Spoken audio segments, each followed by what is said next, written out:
Genesis 8. But God remembered Noah and all the wild animals and the livestock that were with him in the ark, and he sent a wind over the earth, and the waters receded. Now the springs of the deep and the floodgates of the heavens had been closed, and the rain had stopped falling from the sky. The water receded steadily from the earth. At the end of the 150 days, the water had gone down, and on the 17th day of the 7th month, the ark came to rest on the Mount of Ararat. The waters continued to recede until the 10th month, and on the first day of the 10th month, the tops of the mountains became visible. After 40 days, Noah opened the window he had made in the ark and sent out a raven, and it kept flying back and forth until the water had dried up from the earth. Then he sent out a dove to see if the water had receded from the surface of the ground. But the dove could find no place to set its feet, because there was water over all the surface of the earth. So it returned to Noah in the ark. He reached out his hand and took the dove and brought it back to himself in the ark. He waited 7 more days and again sent out the dove from the ark.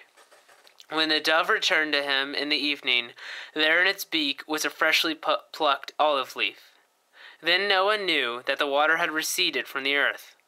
He waited 7 more days and sent the dove out again, but this time it did not return to him. By the first day of the first month of Noah's 601st year, the water had dried up from the earth. Noah then removed the covering from the ark and saw that the surface of the ground was dry. By the 27th day of the 2nd month, the earth was completely dry. Then God said to Noah, "Come out of the ark, you and your wife, and your sons, and their wives. Bring out every kind of living creature that is with you, the birds, the animals, and all the creatures that move along the ground, so they can multiply on the earth and be fruitful and increase in number upon it." So Noah came out together with his sons and his sons' So Noah came out together with his sons and his wife and his sons' wives, all the animals and all the creatures that move along the ground, and all the birds, everything that moves on the earth, came out of the ark, one kind after another. Then Noah built an altar to the Lord, and taking some of all the clean animals and clean birds, he sacrificed burnt offerings on it. The Lord smelled the pleasing aroma and said in his heart, "Never again will I curse the ground because of man, even though every inclination of his heart is evil from childhood. And never again will I destroy all living creatures as I have done.